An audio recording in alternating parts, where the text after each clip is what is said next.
Our guest today is Mr. Arnold Gridmeister, who happens to be a senior executive with a well-known Wall Street firm. Welcome, Mr. Gridmeister. Thank you, Jane.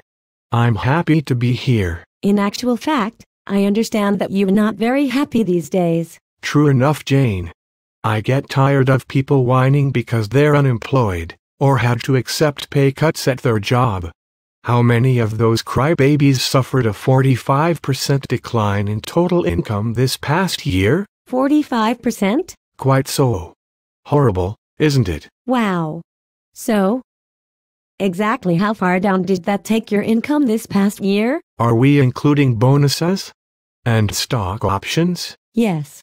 I think those still count as compensation, even in these difficult times. What about performance share stock grants and one-time incentive plans? Why not? We're just looking for a total bottom line number. Do we also include company contributions to my retirement plans and non-qualified deferred compensation? Yes, and yes, for God's sake. About $13.5 million, give or take a few bonuses and perks. I can see that this is really painful for you. But you still had the limo driver who was paid $230,000 to drive you around town last year? Exactly. I didn't think you wanted me to count that as income. And you say all of this represents just a fraction of what you made the year before? It's way down from the year before. And even that wasn't easy. The shareholders voted against my pay package twice before we undertook a stock repurchase plan that increased our total voting share. How ungrateful of them. Yes. They wouldn't stop bringing up that awful rogue trader who lost billions of dollars and destroyed our profit margin. As if I'm supposed to keep track of what everybody does. Isn't that precisely the job description of your position at the firm? And after I spent $1 million redecorating my office, they told me I couldn't spend $87,000 more for a nice new Persian carpet. I'll bet that made you feel terrible having limits on how many shareholder dollars you could spend on personal extravagances. Quite so. And this all happened after I restored our profit margin by firing more than 2,000 workers and erasing their salaries from the balance sheet. You wouldn't believe the whining and complaining. Where's the gratitude? If my calculator is correct, $13.5 million is about 270 times as much as we pay the average public school teacher. Isn't that correct? Yes, I believe it is. So based on the raw numbers, your work is worth 270 times the work of my daughter's high school biology teacher. Yes. It would seem so, wouldn't it? So let's talk for a moment about the important work that you do for society. You are an investment banker by training, are you not? Exactly so. Can you tell me what important things investment bankers do for the American economy? It's quite simple, really.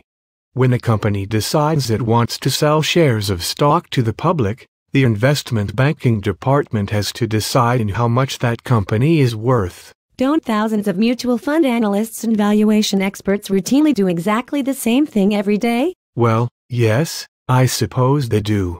But we do other things as well. Do tell. After we arrive at that valuation number, then we have to sell the shares to investors all over the world at much less than they're actually worth. That kind of work doesn't come cheap. Did I hear you say that you sell the shares for less than they're worth? I believe you did, yes. How much less? Sometimes by billions of dollars. On average, initial public offering shares jumped 12% to 18% in value during the first day of trading. But we've seen them bounce as high as 106% on that first day. That gives you a rough sense of how much we could have sold them for, if we wanted to. So fundamentally, your job is to do what thousands of other hard-working people do, and then sell investments at prices well below what people are willing to pay. That's a pretty good summary. Yes. And what do you charge for this valuable work? 7% of all the money raised by the public company. Of course, sometimes we are forced to discount those fees. When Facebook went public, our fees and commissions amounted to just $176 million. That was a pretty big hit to our pocketbooks, Let me tell you. As I recall, the Facebook shares didn't dramatically increase in value. So the company actually got all the money that investors were willing to pay for it. Yes. It was an embarrassment all around, I'm ashamed to say. This 7% figure, that doesn't count kickbacks and commissions from favorite customers who get access to those discounted IPO shares, does it? Oh mercy no. Those profits can be orders of magnitude more than what we make on the IPO itself. How enlightening.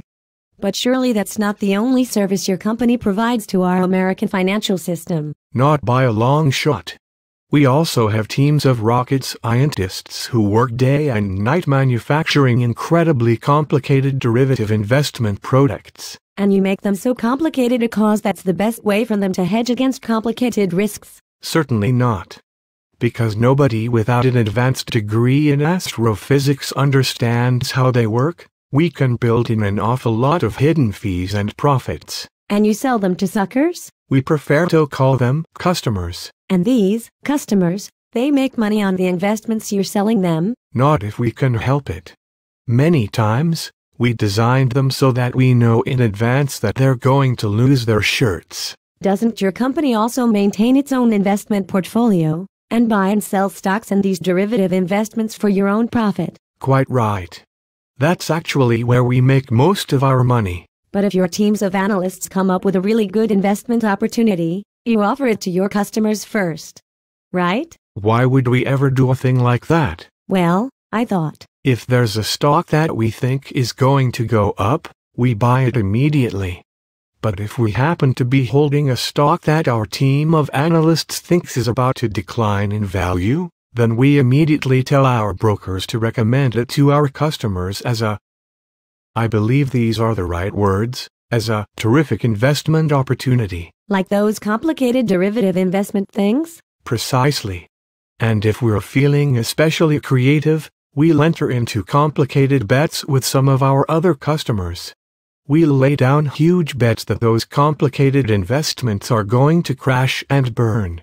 And since we know they will, we clean up on those investment opportunities as well. At the expense of the suckers? Jane, we only call them suckers in our internal emails.